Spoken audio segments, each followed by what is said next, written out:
think I can understand why people are disappointed by how this race went. If you were disheartened by what Teahupoo did in the Stairs Hurdle, and you are just going to write him off on the basis of the fact that he's been beaten in one race, then you're probably going to be disappointed that Impaire Et Passe is not able to beat him. But Teahupoo's a really good horse. A very, very good horse. And I think he's the one who's going to win the Stairs Hurdle. I don't think Impaire Et Passe lost a whole lot in defeat here. Katie, do you see it the same way or do you see it differently? Yeah, no, I have similar views now. Look, it was Teahupoo's race to lose. He won it last year, and Gordon had him primed and ready for this race. This is the race he wanted him to win. I think Impaire Et Passe, maybe a small disadvantage coming into open company for the first time.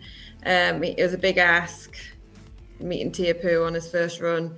We kind of know Willie's like some of them needing their first run, and they're going to come on a lot from that. But we all knew Teahupoo would be ready to rock and roll.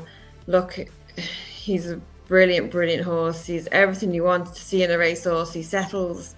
You can ride him off the pace. You can make use of him. He's very, very adaptable. Whatever happens in the race, if there's pace on, if they're going flat out, he seems to be very adaptable. He's plenty of pace. He stays all day, and he looked on Saturday. They didn't go a gallop at all. He seemed to be able to quicken smartly off the back of that slow pace, which shows he has plenty of gears, and he isn't as slow as we might think he is. I think he just outstayed Impaire Et Passe on Sunday, and the race kind of fell into his hands a little bit. I thought Zanahiyr went very steady out in front. I was quite surprised he went as slow as he did. That kind of made Impaire Et Passe a bit keen. And I seen Jack was sitting on his boot for the majority of the race and making plenty use of that and making him as keen as possible. But look, he looked a dream to ride, and he's 4 out of 5 from Fairyhouse now. So yeah, I thought he was very impressive. Yeah, I did too. The first time you and I met was at a Cheltenham preview. Was it 2 years ago? I think, was it 2 years ago? My God, I'm getting old. But we were talking about Teahupoo on that panel, and he was going for the champion hurdle that year. He was sent off 9-1 for it. Yeah. And I was there at Fairyhouse last year. The crowd didn't know what to do because everyone was there to see Honeysuckle. And then he and Classical Dream ended up being the first horses to beat him. But it was hard to get a full grasp on that at the time. But the fact is, I can understand why people would be disappointed by the fact that he was beaten in the Stairs Hurdle. But he's still a young horse who was sent off 9-1 for a champion hurdle and considered good enough to even run on it. But this is a serious racehorse, Katie. And from your time at Gordon's, he was always very highly regarded, even 2 years ago. Oh yeah, he was. I rode him out every day. I looked after him, did everything with him. The first day I sat on him, I remember just saying, "Wow, this is something else." I went around, did one lap around the gallop, and I just knew the way he moved, everything about him. I just thought, this is a serious horse. But look, I'm holding my guns here, and I know he's very ground dependent, and that is his only downfall. Is he needs soft ground. He just doesn't act on quick ground at all, and I think that is his only flaw that I can see him in anyway.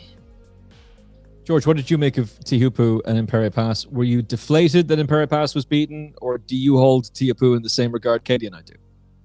No, to be fair, I'm in agreement just about everything Katie said. Tell you what, just change it up and just be divisive. No, you're both wrong. Impaire Et Passe is finished. If he can't beat this horse, what chance does he have? There has to be some kind of. That's half of what the internet is saying, isn't it? Yeah. I just thought Jack Kennedy gave him a very good ride for starters. Like you said, a few times he got out jumped by Impaire Et Passe on the way around, and every time you just see Jack was at pains to just stick his nose right back on Paul Townend's boot again. Made him run keen. Maybe that had a touch to do with why Zanahiyr didn't go so as quick as you might have thought. But essentially, the horse that stayed better ended up winning. I thought the ground looked very, very dead there on Sunday. I thought it had a big impact on a lot of the results and sort of a general feeling of deflation around some of the results. But I think the horse that stayed better's won, and he's only been beaten once ever on ground that's soft or worse from a large sample size. I couldn't tell you off the top of my head, but the only times ever been beaten on ground soft or worse was in Stayers Hurdle, where you could argue he was an unlucky loser. So it's a top class horse, and it's always easy to say afterwards, isn't it? But the horse that stayed better has won. Mm-hmm. Gordon then came out in that interview with Gary O'Brien on Racing TV afterwards and said, straight to Cheltenham, which I became a meme, one of those spit take memes. I was like, what? And I think Gordon was almost expecting Gary to kind of fire back at him, but he said it with such confidence.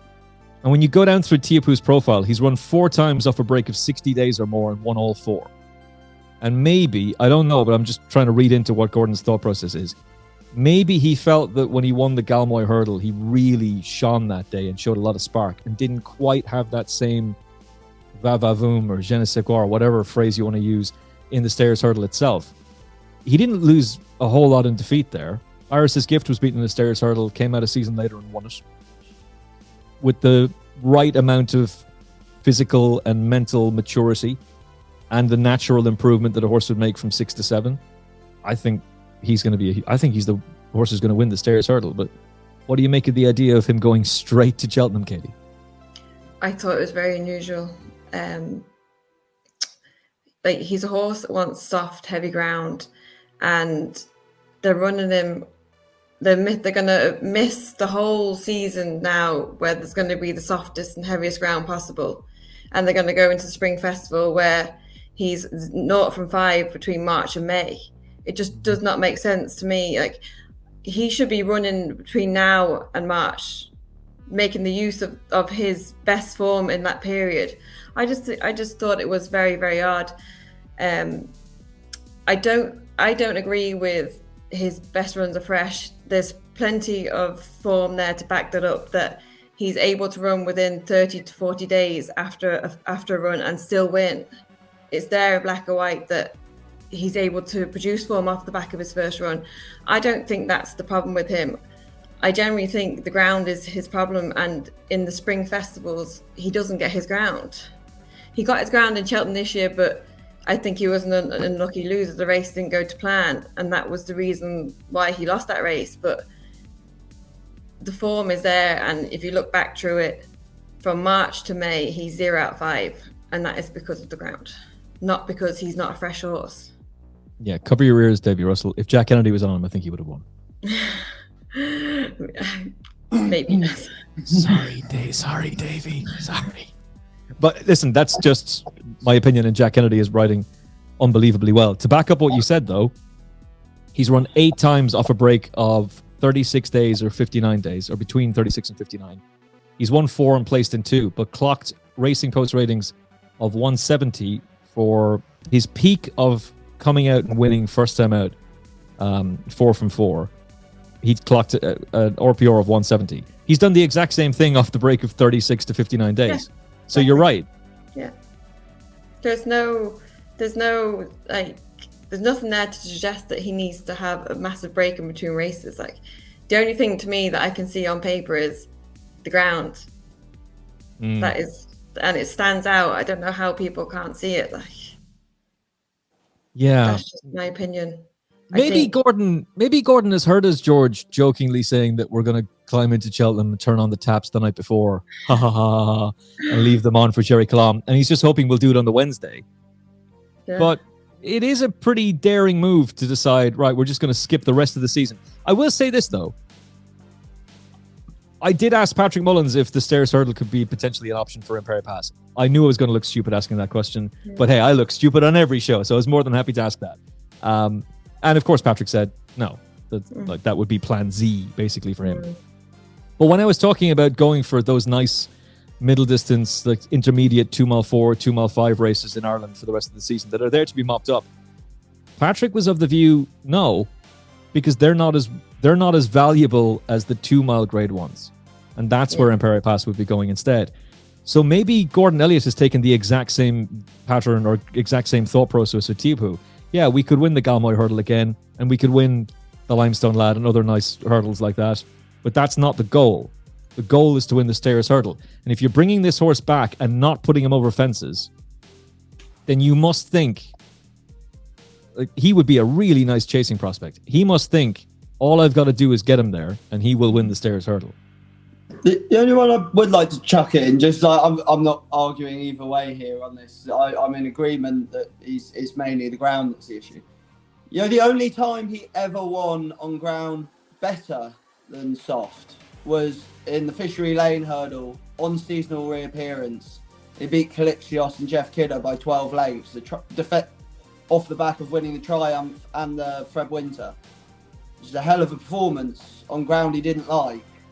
That happens to be on his seasonal reappearance is an interesting thing to throw in there. I think if we're talking about if he runs better or not first time out, the only time ever we managed to make the ground not matter was on his first start of the season.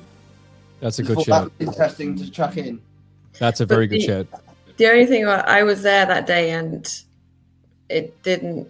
The day he lost at Fairyhouse, that he lost on unyielding in his juvenile year, and the day he won at Naas, to me, looked different ground. It was different type of ground. It looked a little softer than the description was saying. Because I remember thinking that the ground would have been too quick for him that day, and there was a good bit of mud coming back on him. So I know that was one of the things I did remember. That's why we need you here. That's why we need someone on the call. Yeah, exactly. Yeah, because we're looking at cold, hard facts that are telling us that was pretty good ground. And it turns out, again, going descriptions might not be the most accurate. That's not something in race. That would never happen in racing. This is a professional sport, dearie me. And yielding ground in April, you know, it wouldn't be quite as the same in November. And Naas tends to come up a bit softer than... Yeah. Winter yielding and spring yielding, different. How do you feel about the fact that he's going there on the back of just one run, so we're not going to see him for the rest of the season?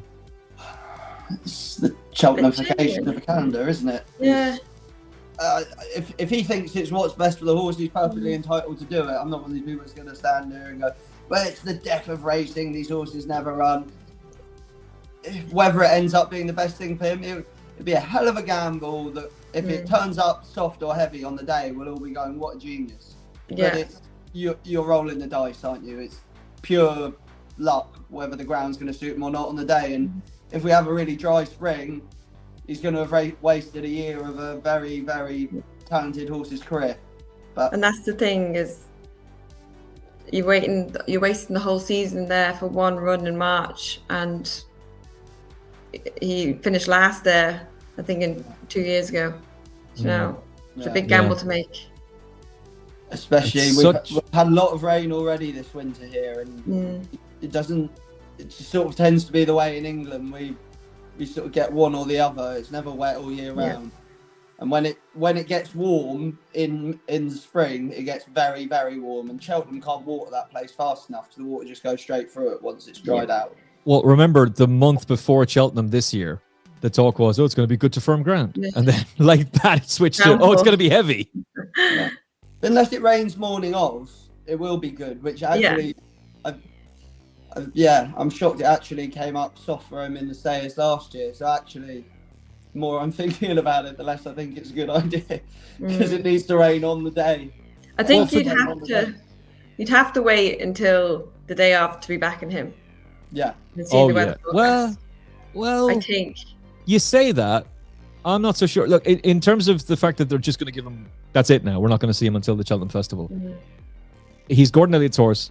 Gordon has the responsibility to get him there, and he has to do what he thinks is right for that horse to win the race.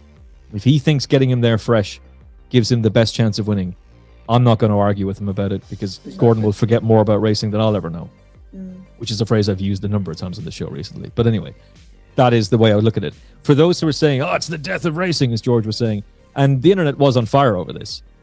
Barracuda had 2 prep runs in 2002 when he won the Stayers Hurdle. Big Bucks only had 2 prep runs in the 2009 and 2010 seasons when he won both of those Stayers Hurdles. Yeah. So this is not unprecedented. Like, what's the difference between having 1 prep run and 2? particularly in 2023 when, I mean, it would be easier now, Katie, to get a horse hard fit first time out for the Cheltenham Festival or fresh than it would have been back in 2003 when that would have been kind of unthinkable, although young Spartacus did win a handicap chase in his season debut. But for Grade 1 races, that would have been fairly unheard of back in the day. Nowadays, Quevega can win multiple Maris hurdles on her seasonal debut. Penn Hill, Marine Nationale went straight to the Supreme Novice Hurdle on the back of this meeting last year. It's just the way jumps racing is going. It is, but I think it also depends on what they do with the horse. Will they take him away for 3 or 4 weeks away from the yard, give him a break, then bring him back in? You know, I think fair enough they do that, but if they just keep him in training and just keep him ticking over, I don't know if that would suit him. I think you'd think they'd take him away, bring him back in, and I don't know how Gordon does things. You'd think there'd be a gallop involved somewhere before he goes to Cheltenham. I don't know if that's the sort of thing he does, but that would be how I'd be thinking. That's how you get in there first time out and yet still fresh. Do you know what I mean? Yeah.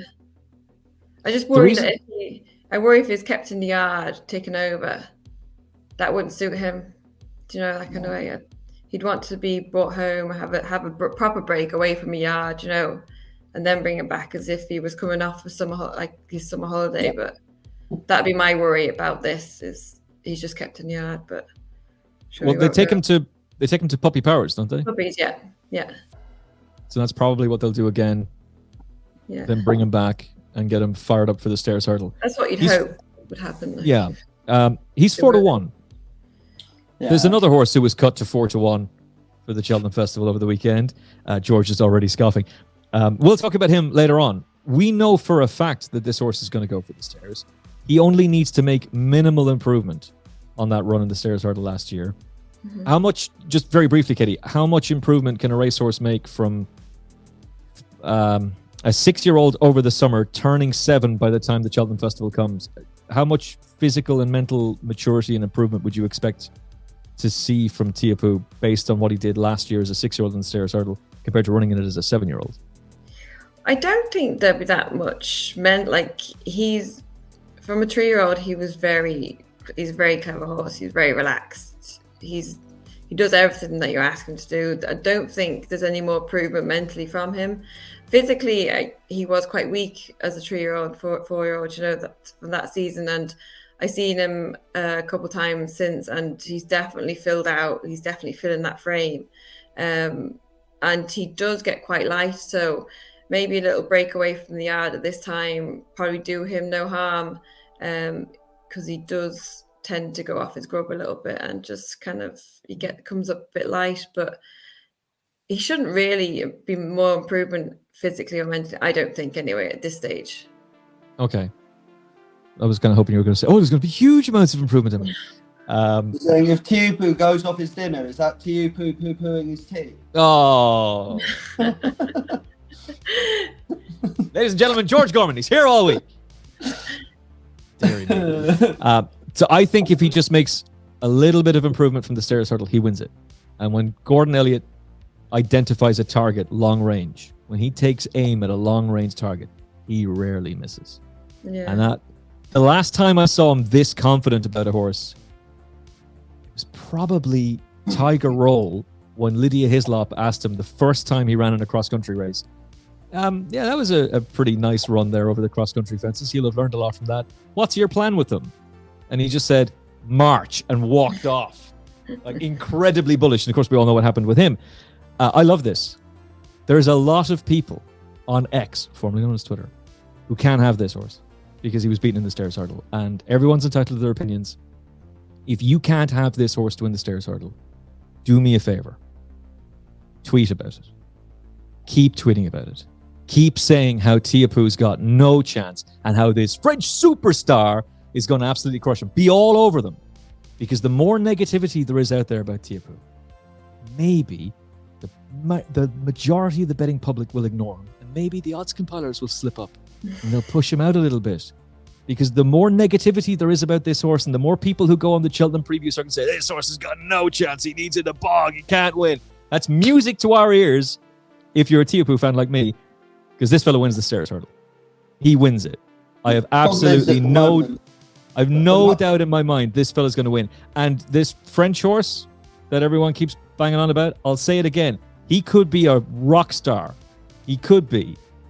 Who's riding him? Because if it's a French jockey, he's going to need his sat-nav. And I don't trust any French jockey around Cheltenham. So, Teahupoo, all day long. Jack Kennedy, Gordon Elliott to get the job done on the stairs hurdle. That 4-1 is way more appealing than Nicky's horse, we'll talk about later. Katie, is he going to win the stairs hurdle? Or fire away with the question. What was it? Would you say the same thing on good firm ground? Would you be saying? No, I'd be cashing out desperately. That's the price has to reflect that you don't know what the ground's going to be on the day, and currently it doesn't. If you're going to back him at 4-1 now, you may as well wait for the ground and back him at 2-1 if it comes up soft, because he's not going to be shorter than that. Who's going to take him on? Huh? Who's going to take him on? Right, there's the French horse. There's Dashel Drasher. Very weak race depth of it's it. Terribly weak. Yeah, there is nothing there. I'm sure just with his record on ground better than soft, and given the drainage at Cheltenham, I couldn't back him till the day. No. I'm with you. I think he's the best horse in the race, but I couldn't back him. 100%. Yeah. I would agree with both of you on that. I think the price is now gone as well, to say. Yeah. If he wasn't ground dependent, he'd be clear favourite. He'd be 2-1 now, at least. If people knew he wasn't ground dependent, and he had proven form on good ground, his price would be half of what it is now. So I might have actually already backed him for it. Having said that, I think it was during the have a little nibble on just in case, get the value. You swine. Well, I'm kind of kicking myself because I didn't back him for it before this, and I didn't have a bet in the race, but maybe that's why I'm not taking the harsh view that some people are about Impaire Et Passe. I thought Impaire Et Passe had to get to Teahupoo's level, and that Teahupoo would probably have improved again from last season, which means he'd have to really improve to be able to go and win this race. And so I didn't think Impaire Et Passe lost anything in defeat here. But if you don't see it that way, based on that stairs hurdle run last year, I don't blame you. And the game is a matter of opinion. The question then is about Impaire Et Passe, because he travels really well. Jerry Hannon's a fantastic commentator, but there's a reason I listen to most commentaries on mute. And I do love his enthusiasm. Somebody wrote an article about how he's his favorite commentator in the Racing Post lately. And I was really glad to see that, because Jerry is class. But he says something in the only reason I had the commentary on is because I was watching the race with my mother, and it would be a little bit odd to be watching it in silence.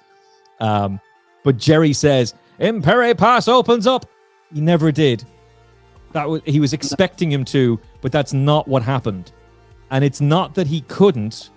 It's not that he wasn't able to. It's just the way the race panned out. I think he's run a blinder. But George, what was your impression of Impaire Et Passe, and where is he going to go next? I just think he was cleverly made to run quite keen on his seasonal debut on ground that favoured horses that had more stamina. I wouldn't get worried at all about it, to be honest. So he's been beaten by a horse rated his equal on his first go in open company. I don't think it's anything at all to get worried about.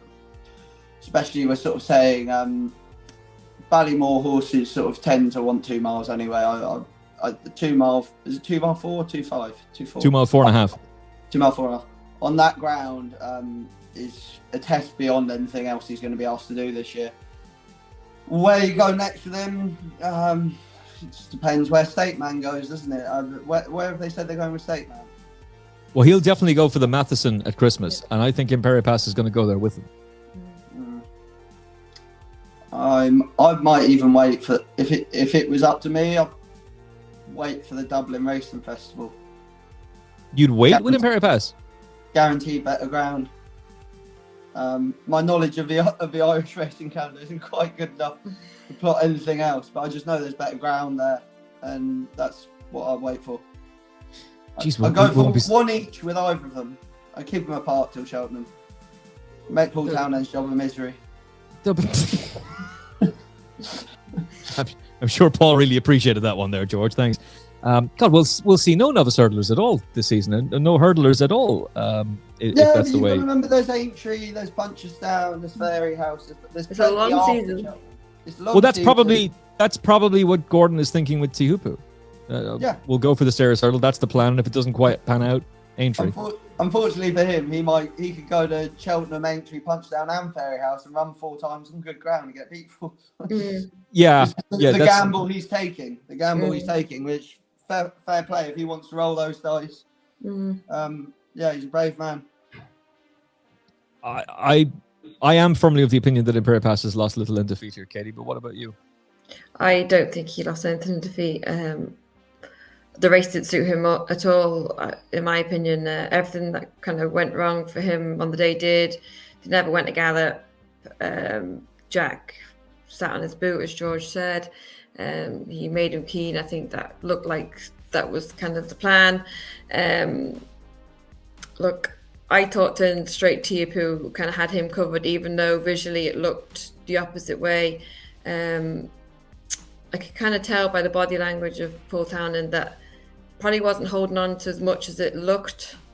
I think he was just trying to hold on to him for as long as possible. Look, he stayed going after line. He was only a length down. I don't think he ran a bad race at all, to be honest. And I think there'll only be improvement to come from him. Strong travellers were getting beaten all over the place on Sunday as well. Like the better you travelled, the better you jumped, the more of a disadvantage it was to you, because the ground was riding so dead. You just ended up going too quick. Like, I won't go into it now, because we'll talk about it later, but there are plenty of other horses on the day who suffered from the same problem. And he was constantly jumping forward and having to be taken back, and jumping forward and having to be taken back, because he was trying, the speed he jumps at forces him to go faster than you want to go on that ground. I think a lesser horse would have got bet a longer distance than what he did. I'd agree with that. I'd agree with that. I thought this just kind of brings everybody down to reality with Impaire Et Passe. He's very, very talented. He is very exciting. The world is his oyster. It just might be that this is not going to be the season that it happens. I think he'll win a Grade 1 over hurdles. He's going to have to step up to beat his stable companion Stateman. And on this evidence, if they do meet at Christmas at Leopardstown in the Matheson Hurdle, we know who Paul Townend's going to ride. Yeah. So maybe Danny Mullins is going to come in for a great spare ride here and cause an upset. Or Darryl. I would not be shocked at all if Impaire Et Passe beats Stateman this season. The idea that he can beat Constitution Hill, it's gone out the window a little bit there. There's a bit of a spanner in the works there, Katie. Yeah. There's a little... Just an ever so slight one. There's one race every year that we say is absolutely wrapped up, and by Christmas the anti-post market's in tatters. You just think it only takes one to just nose Constitution Hill out of it at the weekend, and suddenly we're looking at the most open market the whole meeting. Well, last week you made the bombshell revelation that Nicky Henderson had decided that the right race for Shishkin was the Fighting Fifth, and then a little bit of common sense came about him. He started to look at things a little bit differently. He decided, we'll just run him off top weight in the rehearsal chase. Fast forward a week, he's thinking about running him in the Fighting Fifth rescheduled at Sandown, and I'm starting to delude myself into the idea that Shishkin's going to beat Constitution Hill, and I'm not joking. I'm not being sarcastic. Shishkin is the best horse Constitution Hill has ever faced. Of course. Listen. I didn't think you were lying, George. Completely thought he was making that up. Thought he was talking absolute nonsense. I couldn't tell you where I heard it, but it was obviously somewhat on the money. I've no idea who told me it. It was just in my head. But anyway, it won't be Shishkin that beats him at Sandown. Anyway, if it's on Saturday, Sandown comes up heavy, right-handed. You seen who's been put in the race? Goshen. Oh my God! No. If Goshen beat Constitution Hill, Twitter would explode. That'd be the greatest day in the history of racing for everyone concerned. Can you imagine? That's the horse that ruins the certainty of the Cheltenham Festival. Just imagine the reaction from Twitter of all the horses that could end this unbeaten winning run, this unconquerable Grade 1 star. It's Goshen who comes out and does him. Probably the most I'd say divisive horse in racing, but you think? I'm not sure he's divisive anymore. I think everyone just hates him, to be honest. Come on now, George. People are rational. People don't irrationally hate racehorses. There's no way that kind of stuff happens on Twitter. Never. I do what, his fought. I would have to look it up now, but I think he's only been beaten.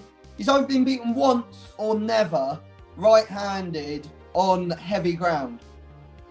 Oh, jeez. You're gonna no. Can I just say this? These are the ramblings of a lunatic. George fell off a horse today. He had a real nasty concussion.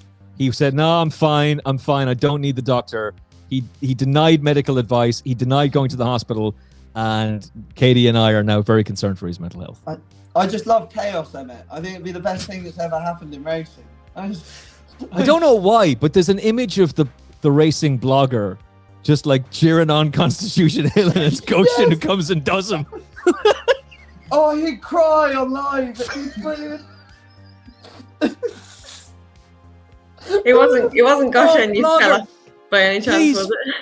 Oh, say it again, Katie. It wasn't Goshen that you fell off by any chance, was it? Oh, geez, do you know what? It probably was actually, and he probably kicked him in the head as well. This morning, very definitely tanking Gary around the gallops. We've got the gallops have about the 7 furlong gallop has about 4 big puddles on it that all the rest of us have been pulling up before and trotting through right at the end. And he very definitely, I saw him coming around the bend, went, I don't think you can stop that. Rob, not only did he not come back to a trot, he sort of went round the puddles onto the grass. I'd say he's in cracking form. You've buried the lead, by the way. You're looking at the wrong horse. That's not the horse to be concerned about. First of all, I'm not being sarcastic. I'm not at all being sarcastic. I do genuinely think she's not so sleepy. Jesus Christ. Irish Point, he'd need to take a big leap. He'd need to take a massive leap. But look, Constitution Hill is going to win that race and just win it doing handstands. That's not Impaire Et Passe's fault that Constitution Hill arguably, do I want to say this? Yeah, arguably the greatest 2-mile hurdler we've seen since Isterbrack and definitely since Hurricane Fly.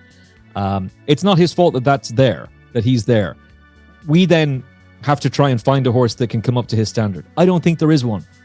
We were desperately clinging to the notion last week, has State Man improved enough to be able to narrow the 10-length gap? No, he hasn't. There isn't anything that can beat Constitution Hill except Constitution Hill himself. If he reaches one of those hurdles like he did at the last at Cheltenham again, then that could go spectacularly wrong. But that's the only way, unless he regresses massively so. That doesn't take away from what Impaire Et Passe is capable of doing this season. I think he'll give his stable companion State Man something to think about. But this does, as Katie said, kind of end the notion that he could actually be a champion hurdle winner. Very briefly, Newbury. This would have warmed the heart. Dashel Drasher beats Paisley Park. That's a boost to Teahupoo's form as well from the stairs hurdle. The staying hurdle division is not good, Katie, but this was a really likable performance from both of these old boys. And Jeremy Scott is just a class act. His interview with Lydia Hislop afterwards was just so lovely. I think he said gee whiskers at one point. Gee whiskers, Paisley Park ran a big race. Lovely, lovely man. Very talented trainer. And Dashel Drasher and Rex Dingle are some story. Yeah, look, it was a lovely race to watch. You've 2 veterans battling it out. It was great to see Dashel Drasher kind of get his comeuppance for losing. I think he lost the 2nd place and then regained the 2nd place. But look, he's been a great servant to connections. I think he travelled like a dream and he looked like he had a bit of zest again there. But look, Paisley Park, he ran another good race as well and he showed a bit of old spark. I just think it was a lovely race to watch. There wasn't much between them. They're both nearly off the rate same. I think 159 and 157 if I'm right. But look, it was a great race to watch. But do I think either of them will win Stayers Hurdle in March? I don't think so. No. But I'll tell you what they will do. Dashel Drasher can win the Cleve. Yeah. Paisley Park can win. Yeah. Paisley Park can win the long walk hurdle. Like those races are there to be won, particularly if Teahupoo's going to be saved for Cheltenham, which is clearly what they're going to do. This does, George, just kind of, does that end the notion that Marie's Rock can stay over 3 miles? Because Nico, straight after the race, was very much of the opinion, no, she'll be better. She'll improve and she'll be better the next day. But that was pretty underwhelming from her. Yeah, I wouldn't be too disappointed with her now. Like, I was of the opinion with her up until last year that she improves massively for her first run of the season. Then she went and put in probably one of the performances of all of last season, first time out last year. But it was much later in the year. I think she'd had a setback and then carried on. Like she'd been in training a long old time. That probably made a difference. I think actually her form, like her times where she started before Christmas, I think she's been beaten on all of them, bar her run the bump. Oh no, that was in May. Yeah, apart from her first run over hurdles, she's been beaten on all of her other seasonal reappearances before, the new year. But I wouldn't be too disappointed with her now. Like, she's only receiving £1 from Dashel Drasher, which is rated £7 lower. At the weights, the right horse has won. He, again, like you said, he's rated £2 higher than Paisley Park in receipt of £6. I think Maurice Rock will take a huge step forward next time. I wouldn't be too disappointed. I think she ran a bit keen as well, which never helps. She was also second in the Aintree stairs race behind Sarah de Burle, who was just resurgent in those couple of races at Cheltenham and Aintree.